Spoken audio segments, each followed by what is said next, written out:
Yeah, I fight a different fight today. It's a good fight of faith. And the only reason I'm here today is because of the Lord Jesus Christ. Um, I have no. To be a boxer, you have to have a certain amount of pride and confidence, bit of arrogance, and you have to have something about you. You know, if you've done a bit of boxing, you know how hard it is. But the reason I'm here today is just just purely, I'm just evangelist and I just want to just speak the word of Jesus. Um, but I'll tell you a little bit about my life and my life story and how I managed to meet with Jesus. Um, I started beginning, like, because uh, we've all got, God has a plan and purpose for every single one of us in this room. Um, and he's no respecter of people. He doesn't. He doesn't. He just. He didn't save me because I was a boxer or anything else like that. You know what I mean? He has a plan and purpose, but all he asks us to do is just submit to him and follow his ways. And then, he doesn't want 10% of you, 50% of you. He just wants you to surrender, total surrender. And you know, and that's why I'm here today. But without further ado, I'll talk a little bit about my testimony and how I managed to meet with the Lord. I started boxing at a young age. My dad was a boxer, my uncle was a boxer, my brother was a boxer, and you guessed it, I ended up a boxer. Do you know what I mean? I went to the gym as a young lad, and 3 years of age, I went to the gym. Three. I was only three. And you can't fight when you're 3 or 4. You have to wait till you're 11. To Amateur Boxing Association rules of England, you have to wait till you're 11. And I waited till I was 11, and I had my first boxing match, and I won that comfortably. I never wanted to go to school or anything like that. I was a bit rebellious. I'll just give you a bit of an idea from the background that I come from. My dad was in the scrap business. We had a scrap yard and stuff like that. My dad started off with horse and carts, rag and bone man, tatting and stuff like that. And he built his way up. And he done really well. He did really well. He was, come from nothing like my dad. He had nothing. I remember his mum used to cut his sleeves off to make his socks. You know what I mean? That's how poor he was. You know what I mean? And God bless him. He built his way up. Started off with horse and cart, and then he built it up into a scrap business and stuff like that. But he was a boxer. He was the one who started the boxing off. And my uncle followed him, and then the other brother Stuart, he followed him. So I followed him as well. And and people ask me like who's if I got any favourite boxers or whatever, look up to anybody or anything like that. I just looked up to my dad, to be honest. He was really my hero, and he still is today. He's like, he's in his 80s today, and he still shoes his horses and takes his horses out. You know what I mean? Bless him. Do you know what I mean? But I took, my dad was my trainer also, so I was with him all the time, like, we had a good relationship. And like I said, I never wanted to go to school. I just wanted to go to work with my dad. My dad was boxing for the club, Wilson Garden Gloves, and I followed him there. And then as soon as I was old enough to box, I boxed. Got my first fight out of the way, got my second fight out of the way. Second fight, the first fight I won on points. Second fight, I stopped the kid, and I was taught, like, to hit, and it's cause as much pain on your opponent as you can, because it's boxing, they'll do to you. Pain is better than points. You know, boxing is a hard sport. You ain't got no teammates or anything else you can rely on when that bell goes. And it doesn't matter what any level you're at. It's a hard game. You know, you got to walk to that ring at any level. It's still hard to walk to that ring. And I have the utmost respect for anybody who walks to the ring at any level. But it's something I wanted to do, and I got my second fight out of the way, and I stopped the kid, and you know, I liked it. I liked the feeling of him being hurt. You know, it gave me like the, you know, that yes. I was like, yes. I was like, you know, and I thought it's something I wanted to do. And then I carried on, and I was done really well. I was winning most of my fights, well, nearly all my fights. And I was entering into championships, schoolboy championships, a great win. National Association of Boys Clubs, juniors and stuff like that. And I won all them, to be honest. You know, I won them all. Like, I remember having from the Staffordshire round to the Warwickshire to the West Midland to the Midland to the quarterfinals. As only as a young lad, I had 4 first round knockouts. You know what I mean? Because, you know, my dad used to say to me, hit them hard in the first round. Pain is better than points. And, you know, that worked for me. You know what I mean? That worked for me. And so, you know, I'd found something that I liked, and I liked doing it, and I was good at it. But it's like anything, you have to put time and effort into anything. You have to put dedication in. After school and stuff like that, you know, I'd get training. When I did go to school, to be honest, I never went to school half the time.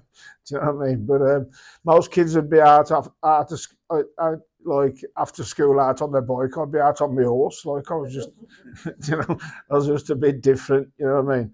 Because my dad had got horses and stuff like that.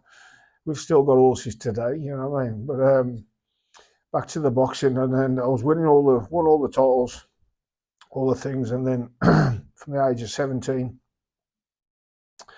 I won the National Association of Boys Clubs titles, and I was just like the best in the country. And then I was picked to box for England, which was a great honour and a great achievement. You know, it's the pinnacle of any athlete is to represent your country. You know what I mean? And I really enjoyed the training down Crystal Palace.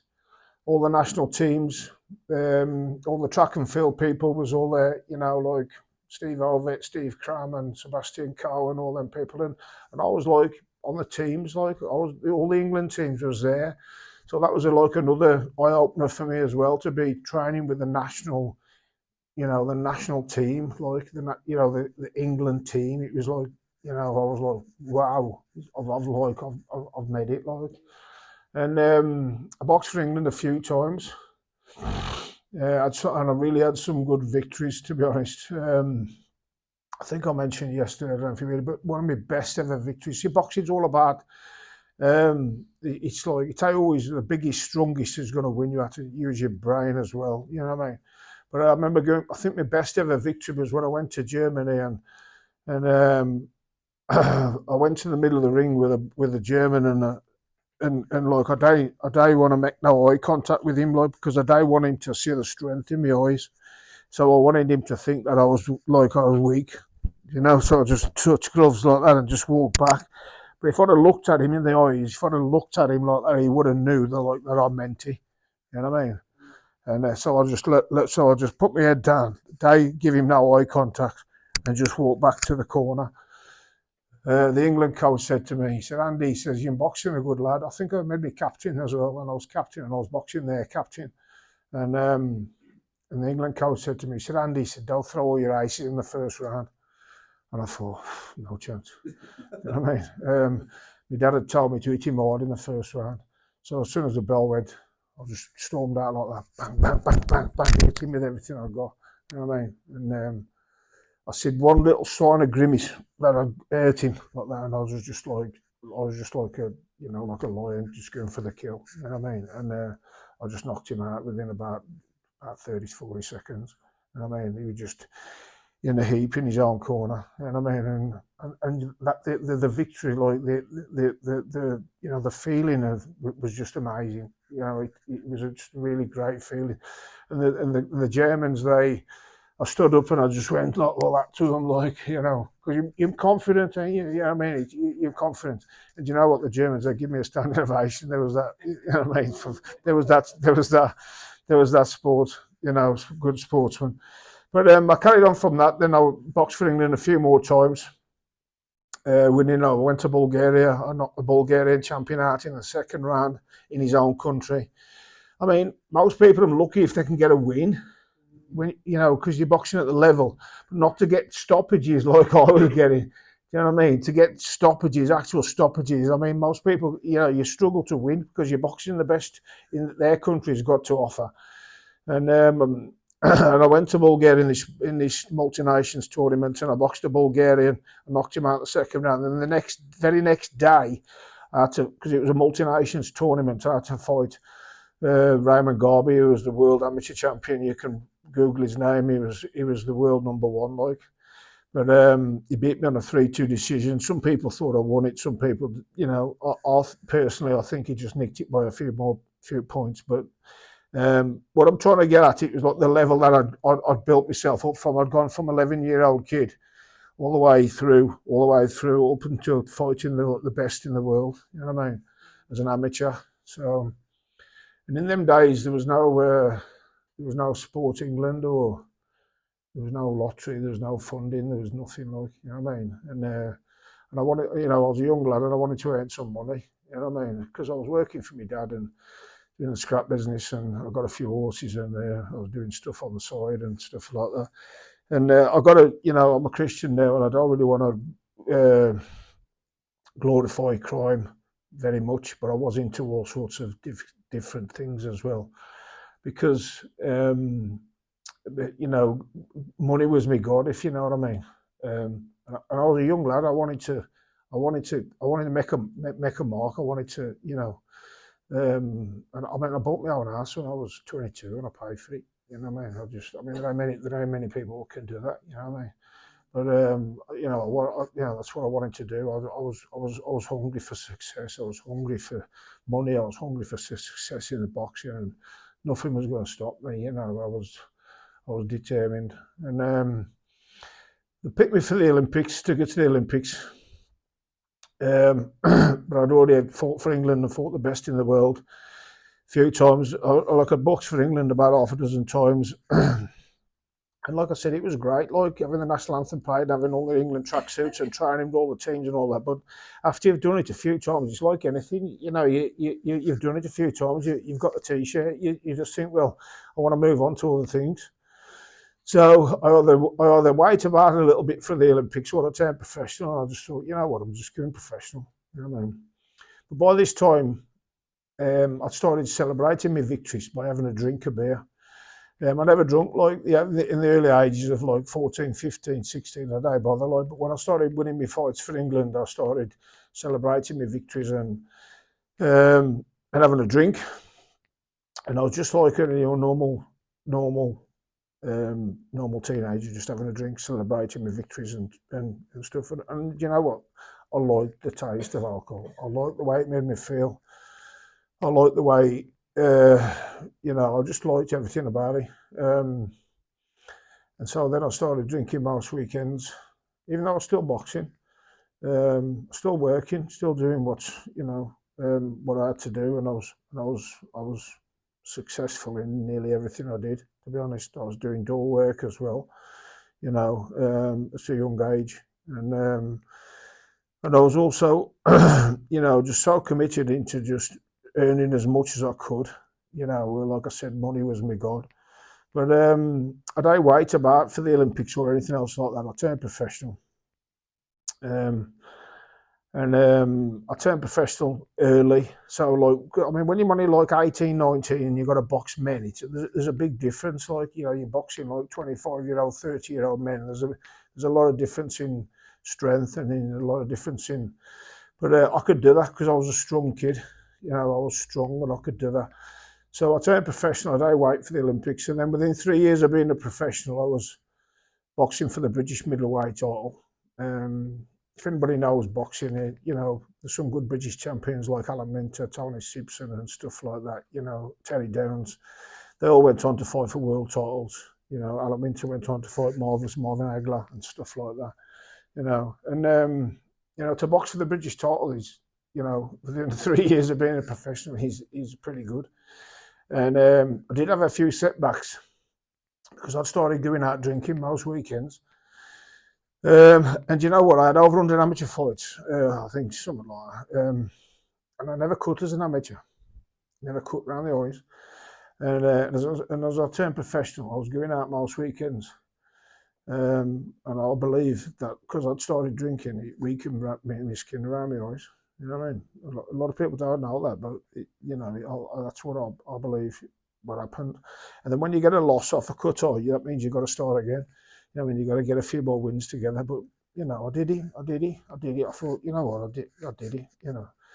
And to box for the British middleweight title on BBC One was, more like all the Sky channels today. I did box on Sky Sports a few times, but the pinnacle was boxing on BBC One. I boxed on some bills with Frank Bruno as well. Frank Bruno fought at the National Exhibition Centre in Birmingham. And that was good to be on the big shows, as a young professional. And I remember Bruno coming around the dressing room to me, like when I was, and he shook me hand, like, I mean, he says, all the best, Andy, and to rub shoulders with him, it was great, like, what I mean. But I remember boxing on the Bruno bill, and that was the same. I knocked the kid out in 30 seconds. You know what I mean? I boxed a kid named Steve Thomas from Wales. He was Welsh champion. I just knocked him out in the first round. I could hit him hard, and I used to hit him hard in the first round. And I was destined for big things, honestly. Do you know what I mean? I really was. I blow my own trumpet because, I have no pride or nothing like that today, or no greed or nothing like that, because, when we submit to the Lord, we follow His ways, and we get the Holy Spirit, and we have the fruits of the Spirit, and that means, like, you don't have no pride or anything like that. You know what I mean? But when I lived that life, I did have that pride. I had to have it. I had to be confident. I had to be, and I was tough, man. I broached in it. I was tough. Nobody ever knocked me out or anything like that, or put me down or anything, because I just think you're inheriting it, you know what I mean? Because you can't train muscles on your chin. You can either take a punch or you can't. Some can take one better than others, and that's just the way it is. But me, I was cast iron jaw, you know what I mean? I'm just blessed with it, you know what I mean? That's just the way it was. I'd train for that, and I couldn't train for that. I was just blessed for it. But it did help me along my way in my career. But I boxed for the British middleweight title, and then I was boxing for a promoter named Mickey Duff. Had anybody heard of Mickey Duff? Like, he was a good promoter. And and then I was asked to go and spar with Nigel Benn. Nigel Benn is one of the best fighters to come out of Great Britain, to be honest. And he was known as the Dark Destroyer, and he could hit, he could really punch. But I jumped at the chance, and I think, no. I jumped at the chance, and I thought, I'll get experience boxing with the best in the world, because I want to be the best in the world. So I thought I'll learn off the best in the world, And I went to spar with Nigel.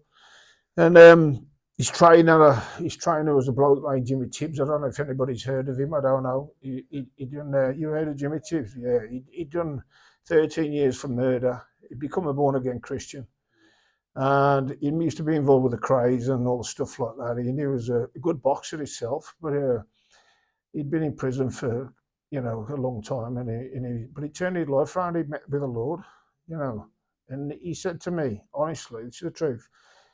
He said, Andy Flute, he says, the Lord's going to use you one day. And I thought, what? I thought, no chance. No chance of that. Like, I was a young lad and I was into all sorts of stuff. And, I could. There's more stories in my book here, but I ain't got time to tell you today. But And he said the Lord's going to use me, and I think I just thought you got no chance of that. You know what I mean? I don't think nothing. And he said, "Will you come to a church with me tonight?" So I said, "Okay." I just went just to keep him happy. You know what I mean? You know what I mean? Honestly, I went just to keep him happy. I don't want to go. Like I thought, church. I thought, man. I was like, you know, but he was such an influential guy, like, and I could see really he was into it, like he was really a Christian guy, like, you know what I mean. And so I went to the church and I just listened and everything else. Anyway, the sparring come to an end. We parted ways. I carried on with the boxing career. I was offered a Commonwealth title fight, and that against Richie Woodall. But that was for Mickey Duff. That was, and then I had Barry Hearn on the phone, and Ronnie Davies, Chris Eubank's trainer, asking me to go down to Brighton to spar with Chris Eubank. Chris Eubank had just done a £10 million deal with Sky, and back then, like in the 90s, you know, early 90s was massive. It was massive, and Chris Eubank was a big draw, man. So I thought, well, yeah, no, I'll have some of that. You know, I'll have some of that. I sat on the fence about with the Commonwealth title fight. I just dwelled over it because Mickey Duff was behind Mickey. That was for Mickey Duff, who used to be Mr. Boxing. He used to run boxing. There's a couple of lads from Leeds, Henry Wharton and Denzel Brown, and a few other lads who boxed for Mickey Duff as well. You know what I mean? And he was influential. He was Mr. Boxing. But there was newcomers coming up like Frank Warren and Barry Hearn and stuff like that. Barry Hearn used to manage Steve Davies, the snooker player, and stuff like that. And he was a really influential guy. He had an organisation called Matchroom, which you sit on there, former Matchroom fighter. And anyway, I went down to Brighton, spar with Chris. And man, that was tough, man. You know what I mean? It was tough. It was harder than sparring with Nigel Benn, to be honest. You know, and the first week I got there, I had to do it on my own. There was no other sparring partner there, so I had to do 6 rounds a day with him for 5 days a week. Now, that's worse than fighting him. That is. That was worse than fighting him because he's walking around at a stone above his fighting weight. And Chris Day taking it easy. You know what I mean? And like I said yesterday, I think the fear got me through it, to be honest. I was that nervous and that scared. Not scared, but like fear. And fear can be your friend, you know, if you use it in the right way. And I did the sparring with Chris, and I did it well. Honestly, I did it well. And he was that impressed with me. He asked me to go back a few times. I finished up doing about 6 world title fights with him, you know. And there was a lot of champion boxers coming down to spar with Chris as well. Like, and he was battering them, and there was jacking, and they was getting sent home. They couldn't cope with it. And I'm telling you, like, there was British, European champions, world champions coming down, and they was getting battered and sent home. Chris was that brutal. I remember him standing over the one guy, and he just put him down like that. And he just went, get up, like that, you know what I mean? Like, you know, and like the poor chap was like out on his, you know what I mean? And the chap just got out of the ring and he just had to, you know, he had to go like. But then Barry Hearn, Chris had told Barry Hearn about how good I was. And you know what, I was drinking every night. I was sparring with Chris because I'd started drinking every night. I'd started going out weekends. I started having a few pints all the time, and I was enjoying it, and I was enjoying my boxing, and I was enjoying my drinking, and it wasn't a problem. It didn't affect me in the ring at all. You know what I mean? I could spar with Chris, go around the town, stay out all night and stuff, get girls back to my hotel room and everything else. And Chris always sparred at 3 o'clock, so what I could do, it gave me a chance to recover. You know, I think if it had sparred in the morning, I would have struggled. Like, I went up in my car to the pier, and it was 2 mile there, 2 mile back. So I timed it in my car, so I knew how far I was running. So I'd put my sweat gear on, go out after the heavy night, get up in the morning, hungover, and then put my sweat gear on, run up to the pier, two more back, and then I'll just like have a shower and have my breakfast, and then have a rest, have a sleep, and then by the time 3 o'clock come round, I'll be ready to spar, you know. And honestly, to this day, I hate boasting, but I did it well. Honestly, I did it well. And Chris was singing me praises. I've got a clip of him somewhere thanking me for all the sparring that he did, that I did with him. And he told Barry Hearn that he said, Andy Flute's the best sparring partner I've ever had. He said he'll be world champion. He can be world champion. And I thought I could be world champion, you know, and I was destined to be world champion. And Ronnie Davies, Chris Eubank's trainer, said to me, he said, Andy, he said, what do you stop going out drinking? He said, stop going out and knuckle down on your boxing, man. He said, you can do really well. He said, Barry Hearn wants to come down to the gym to watch you spar with Chris, you know. And I said, okay. But I said to Ron, Ron, I'm doing my job, ain't I? He said, Andy, you're doing your job well. He said, but you could do better. And I said, well, I'm doing my job. What else do you know? And I was being paid really good money. You know what I mean? It was really, really, you know, really good money. But I was enjoying myself as a young lad. I was going out around the town. I was, you know, just I'm Jack the lad. I'm you know, I'm sparring with Chris Eubank, and I'm going to be a world champion. And you know, it's all gone to my head a bit. You know what I mean? And Barry Hearn come down the gym to spar with Chris, watch me spar. And the very first day that Barry come to watch us spar, Ronnie Davies goes, time. And Chris just looks at me like that. That's how he used to go, ain't he? You know what I mean? And he just walked around like that and just looked at me. You know what I mean? Did I throw a punch? So I wasn't intimidated, so I didn't throw a punch either. So for the whole round, that Barry Hearn had come down and watched us spar, would they throw a punch? So honestly, would they throw a punch? Honestly, I ain't joking, but that's how eccentric Chris was. You know what I mean? He'd do that on purpose, and because Hearn was there watching, he thought I was going to try and show off and try and go for him. Do you know what I mean? To try and impress Barry Hearn, but I get drawn into his game. You know what I mean? So I just stood off like as well. So. You know what I mean? So I just, you know, just walked around like two lions, like just looking at it, walking around each other. Do you know what I mean? Just looking at sizing each other up. You know what I mean? But the next round, he tries to take my head off anyway. You know what I mean? And you know, it's a good job I got a good defence and a good chin because I managed to survive the round and carry on doing what I did. And anyway, I signed for Hearn. A day straight away, I was still debating whether to fight for Duff or shall I go with Hearn. But I'd seen what Hearn had done for Chris Eubank, and how you know, and how influential he was. And look, like he got this £10 million deal, and he was saying, "Look, Andy, you can take Chris's place at the top of the tree." And I thought I could, you know, because I thought, well, all the champions have come down and sparred with him. They could spar with him. And I'm sparring, and I'm giving out, having a good time as well, and I'm still holding my own, and that's the truth, you know. I ain't come here to boast about anything in boxing at all. So I signed for her anyway, and then I was supposed to fight on a bill in Sun City on the world tour of Chris. And then I thought I was preparing for that, and then I had a phone call off Frank Turner, who's his matchmaker. He said, "Andy, your fight in Sun City's off." He said, "But we're offering you another fight on a show in Cannock." So I thought, what's a bit of a come down, Sun City to Cannock? You know what I mean? Do you know what I mean? So anyway, what happened was I carried on giving out drinking and partying and sniffing cocaine and staying out and I boxed somebody in Cannock.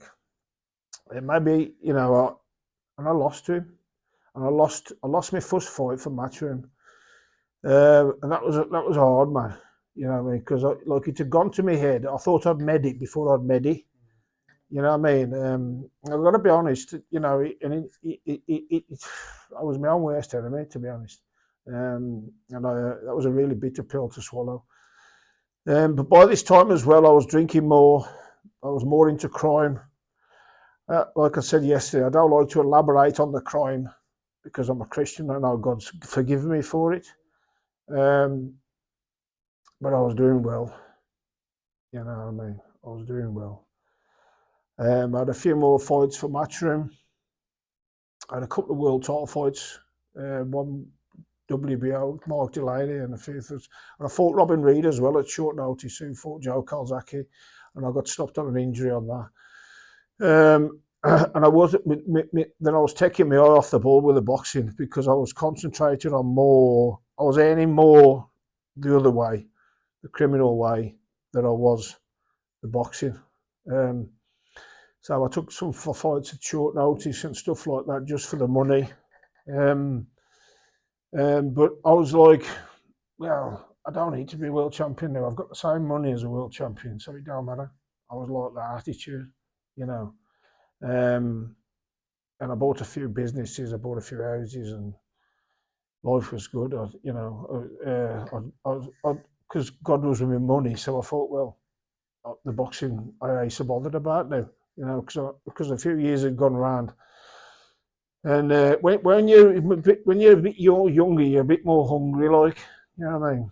As we know, as we get older, life's a learning lesson, ain't it? You know what I mean? We're all learning all the time, you know what I mean? And I carried on going out drinking and just into this crime and everything else and stuff like that. And I was with a girl named June. I met her from school. Was 12 years of age. We bought a lovely house and I had some children, 3 girls. Bless them. And you know, and life was good. You know, life was all right. But I was getting more involved in crime. And mixing with the wrong people, the gangsters and all the people like that, you know what I mean? All the, you know, I was into it quite heavily, and I was doing, but like, you know, I was doing well. I was earning more than I was earning I could earn at boxing, like so. Yeah, but by this time I was getting heavily hooked on cocaine and drinking and stuff like that. And I went from like a social drinker to like a binge drinker on weekends, and then I was like a problem drinker where I was drinking every day, but I could still function, I could still do what I could do. And then like I was, it just got worse and worse slowly. You know, it just progressed. Sometimes quickly, sometimes slowly. Sometimes was worse than others. Sometimes was, you know, I'd get up and I'd say, "Oh, I'm never having a drink again." I never. I mean, we've all probably all said that. I never, you know. But there was always a voice in my head all the time: "Have a drink, have a drink, have a drink." You know, have a drink. And I become hooked on cocaine, to be honest, because like I kept taking coke because I was first got hooked on the drink, but they went hand in hand because like the cocaine would sober you up to keep you out. You know what I mean? So I could stay out longer. And me being greedy, I used to sniff an old gram of cocaine in one go. To be honest, I mean that's just absolutely crazy. And then I'd sniff tequila up near the nostril. I mean, you know, I don't recommend sniffing tequila. I don't recommend sniffing anything, but honestly, uh, and then like my life was spiraling. My life was spiraling quickly. Then I started getting in trouble with the police. Um, mm, I tell you, I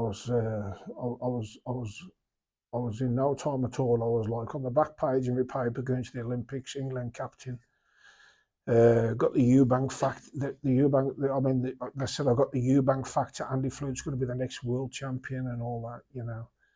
And then I was on the front page of my local paper for all the trouble that I was getting. You know what I mean?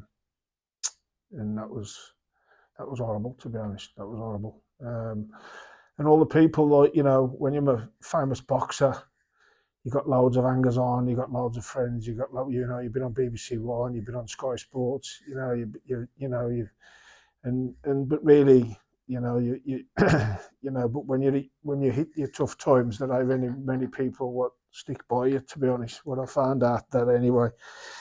But I lost me. I got split up from my missus. uh, which was tough, and separated from my children. I remember going out Friday night, locked up in in court Monday, and I did that 4 times on the trot. That's how bad it was. And then the writing should have been on the wall then, shouldn't it, to say, look, you need to get help. You know what I mean? You need to get help. And my sister took me to an Alcoholics Anonymous meeting. And I went to the first meeting and I listened to the stories. And I thought, I'm Andy Flute. I'll do this myself.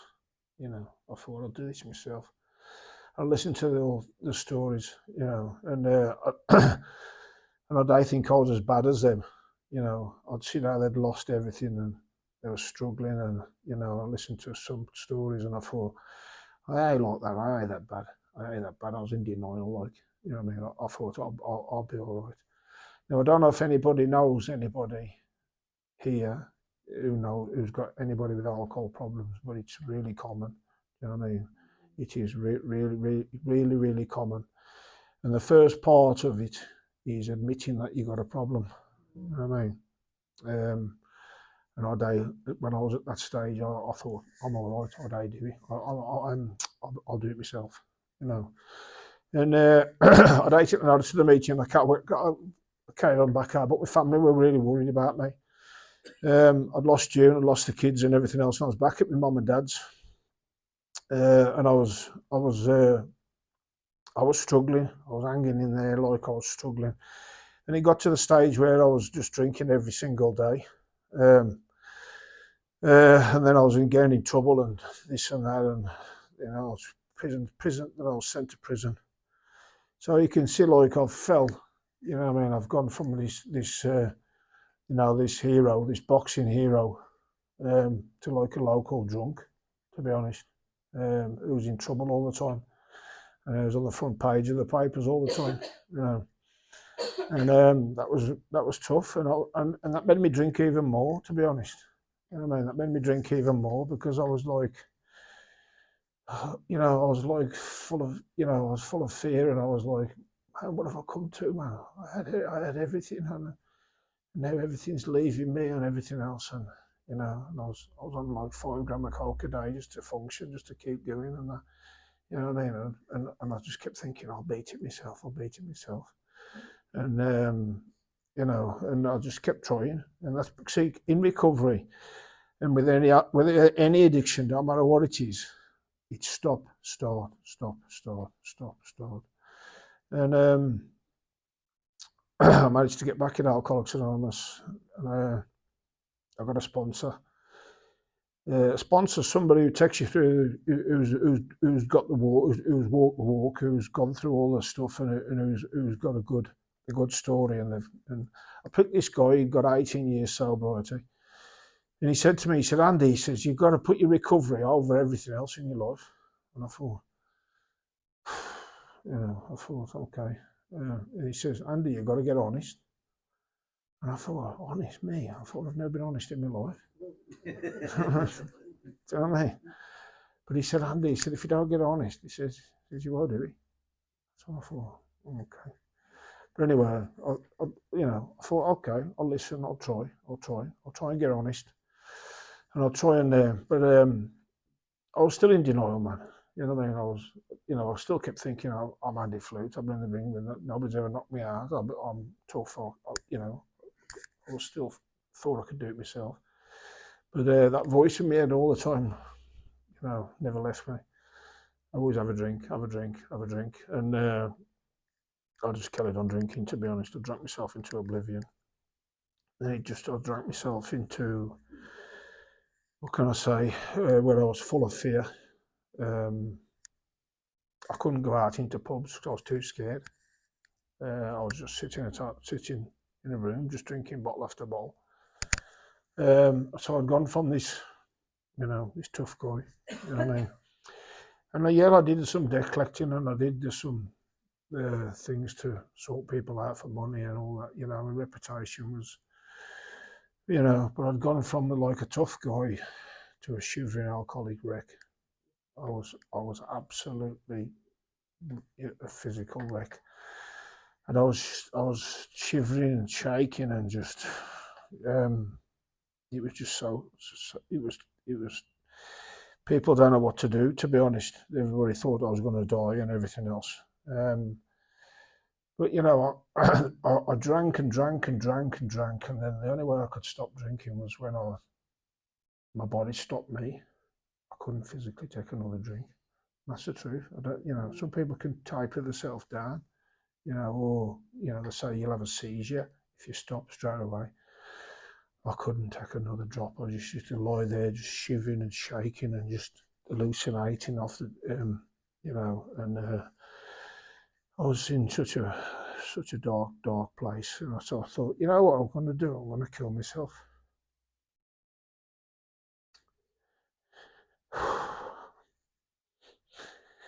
Pain comes back. You know what I mean? Don't matter how tough you are. Your sort of pain is a different pain. You know what I mean? It's a mental torture. And I thought I had everything. Lost everything.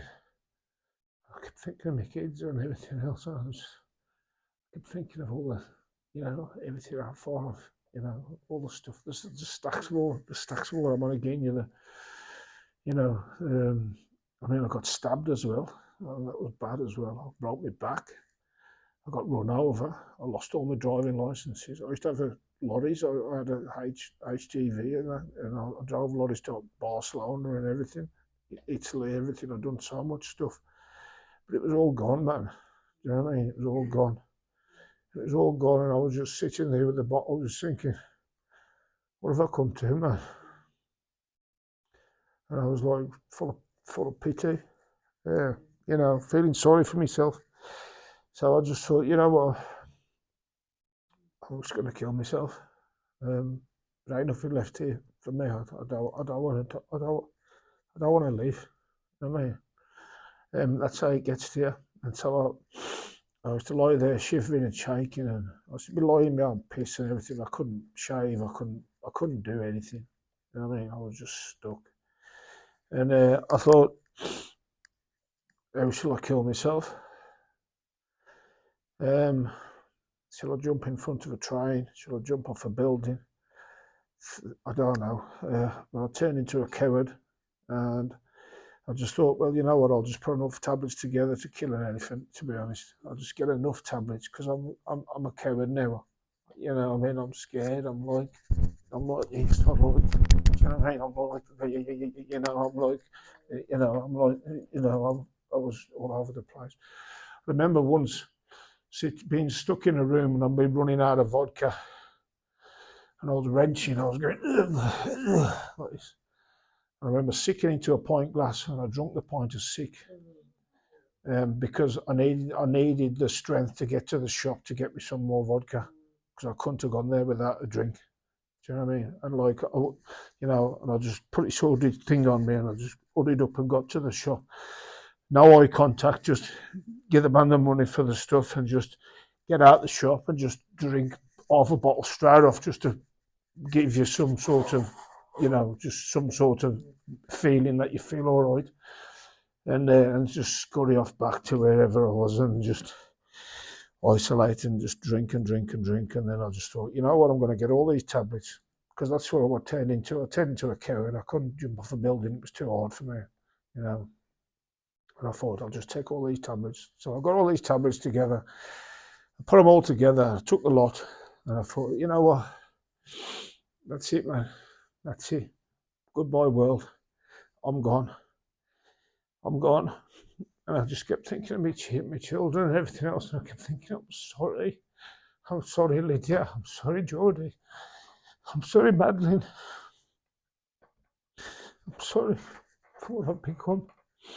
And I hated what I've become. And anyway, I was found. I took all the tablets. I was found. They pumped it. So somebody found me, took me to the hospital. I don't remember no names.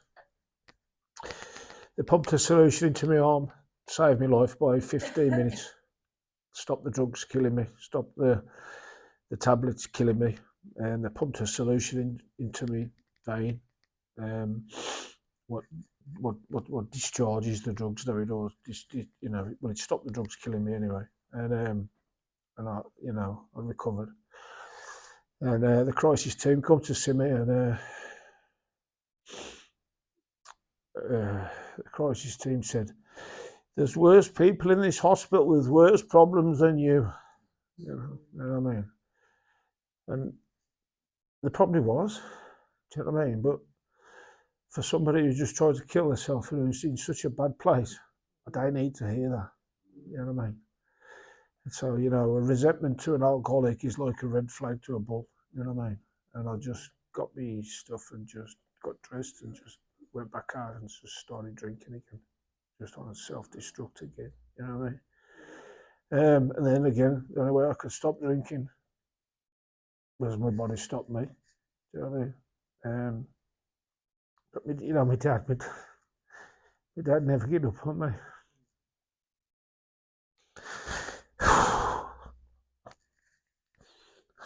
Sorry. I mean, it just takes you back to it, you know what I mean? And, and I'm sorry. I've just conduct myself a bit better. I'm sorry. And it's all right. I got some. I'm all right. I got some. I'm all right. I'm all right. Well, yeah. Thank you. I'm sorry. I'm sorry. I'm really sorry. I'm really sorry, but it comes back. You know what I mean? And I managed to get some sobriety because the only time I couldn't stop, I'd stop was when I couldn't physically take another drink. So when I physically couldn't take another drink, I'd stay sober for a few days. Do you know what I mean? And then I tried anti-abuse tablets. I remember reading a book on George Best. George Best tried anti-abuse tablets. You know what I mean? And I thought, I've got a cure now. I've got it. I've got some. The doctor's got these anti-abuse tablets. You could drink on them. You know what I mean? So I managed to get a few weeks of sobriety with the anti-abuse, and I started to feel okay and all that. Then that voice in my head said, "Have a drink." And I thought, well, I'm on anti-abuse tablets. I could drink, but you know what I mean? I thought I've got to try it. So what did I do? Have a drink on the anti-abuse tablets. How stupid. You know what I mean? That's just you know, and that nearly killed me. I was rushed to A&E. You know what I mean? That nearly killed me. And I thought, I got back in AA again, and listening to all the similarities.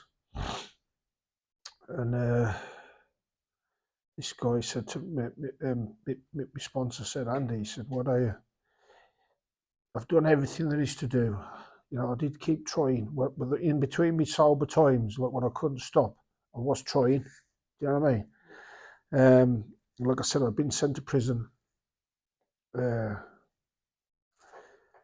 got sent to prison 3 times. The first time I just died, take no notice. I just said to the screw, if you don't give me a cell of my own, I'll beat my pad mate up. And they just give me a cell of my own. You know what I mean? You know, because you know I would have. The second time I went, I thought I don't like this. I hate this life. Third time I went, I come out of Winson Green, and I kept thinking I've got to try and do something. But you know, it carried on. I thought I ain't going to prison again.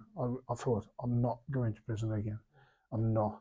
I thought that's it. I'm not going to prison again. I absolutely hated it because when you've had like a good life as well, you know, you've had all the nice things in life, you know, and I hated it, you know. But I'd got this drink problem, and like I'll get back to where I was with a drink, and you know, I was really just struggling. I got so many stories after stories because it stop, start, stop, start, stop, start.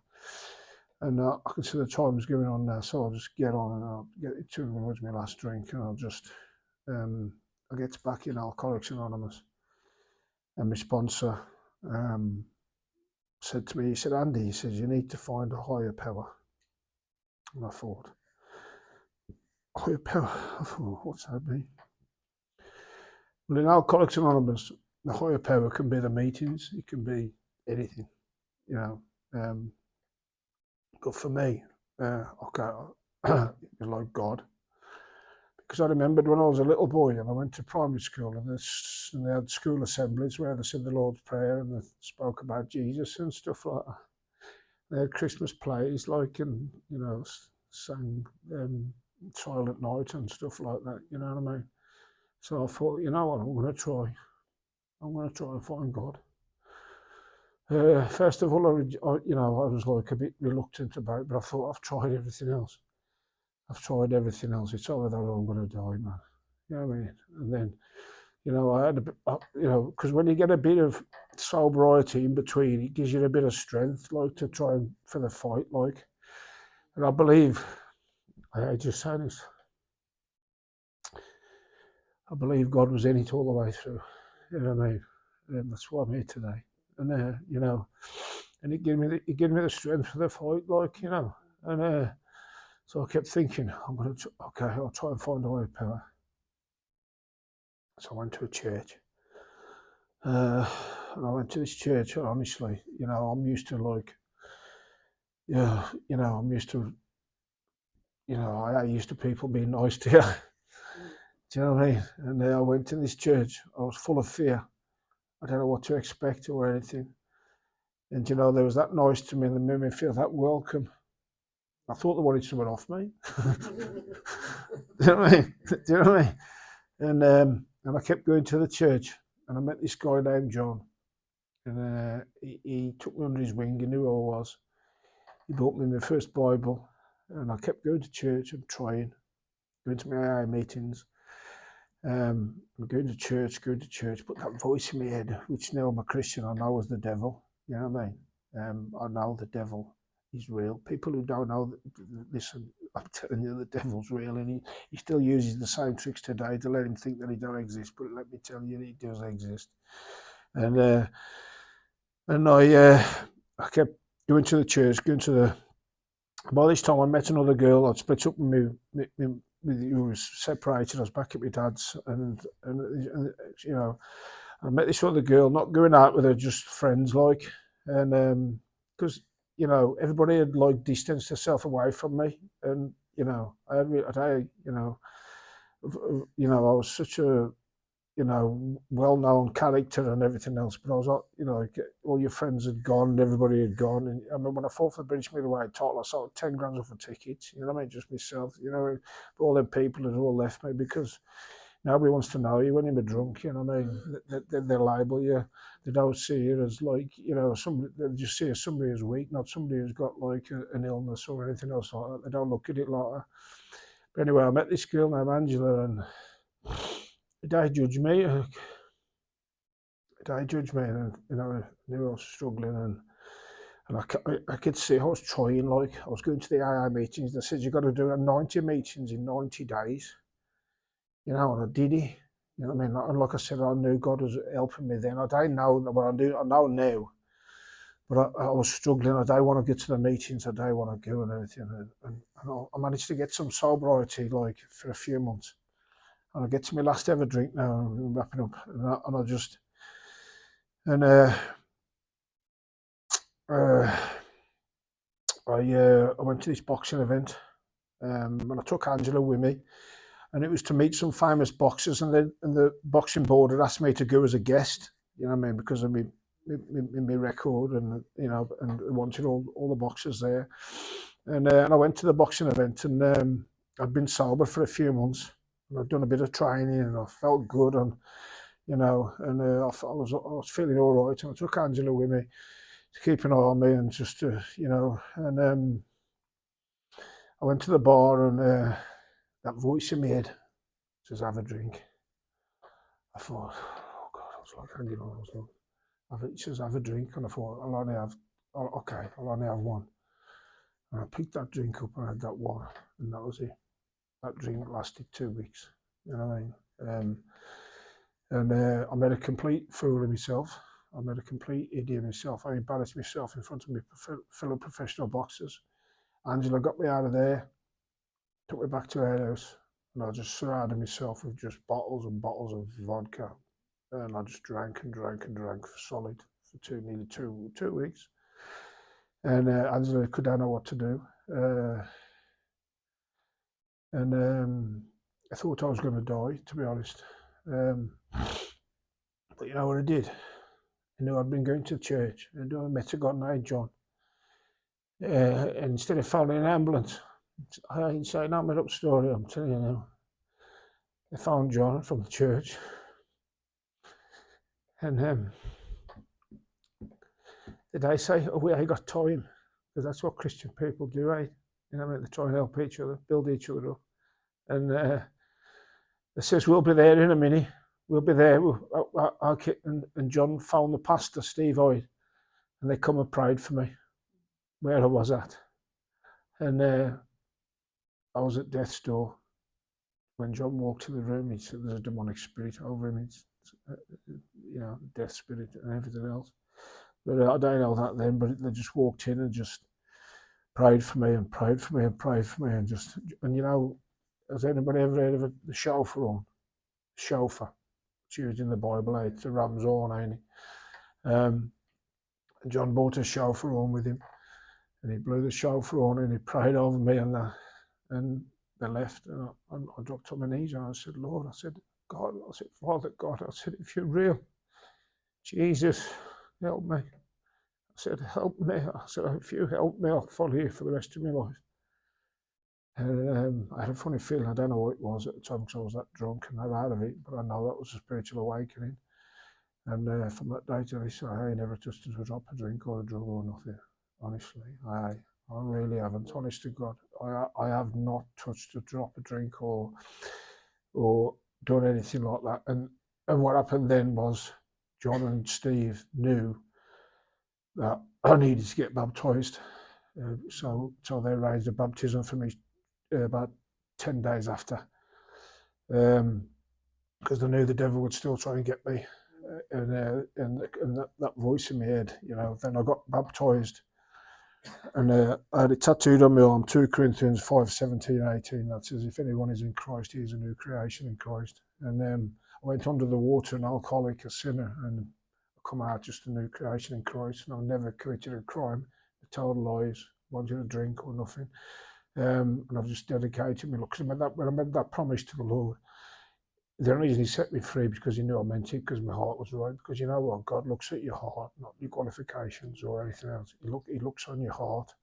You can know all the Bible verses and everything else, but God looks on your heart. And he knew I cried out. He knew my heart meant, you know, I will follow you. And since then, I've got this book, and I've just you know, I go in prisons, I go around the country, I just do what I can and just do everything that the Lord calls me to do. Because it ain't about me, it's about what He did for me. Do you know what I mean? I ain't bothered about the boxing no more now. I don't care about it. I don't care. People, I've done interviews with, I've been on podcasts with James English, and I've like 50,000 views. I've been on Revelation TV, I've been on TBN and stuff like that. And that's my goal now, is just to tell everybody about the Lord Jesus Christ. Wherever you're at today, honestly, the Lord knows you. He has a plan and purpose for you, and He loves you. He's no respecter of people. He loves you, and all He wants is you to surrender. He doesn't want half of you. He doesn't want 99% of you. He wants all of you. You know, and I've learned that the more I draw near to God, the more He draws near to you. And I've got a good life today, and I'm quite, you know, I've got peace, and I've got the baptism of the Holy Spirit, and I can pray in tongues, and He guides me and everything I need to know. God has given us a scripture for every single need in this life. Do you know what I mean? He's given us a scripture. And if He can change somebody like me, He can change anyone. You know what I mean? And you know, I can truthfully say, it took me 14 years to get my children back in my life. I've got that. God is restored everything that the enemy stole from me. Proverbs 6:31 says, you know, you pay back sevenfold. And then Joel 2:25, he says, like, the Lord will restore the years the locusts have eaten. And, you know, He's doing that for me, like, and I just want you to be encouraged, like today. Just be encouraged. Just be encouraged. Give God 100%. 100%. Not just, you know, just honestly, just give Him all you got, and He will give you the best life possible.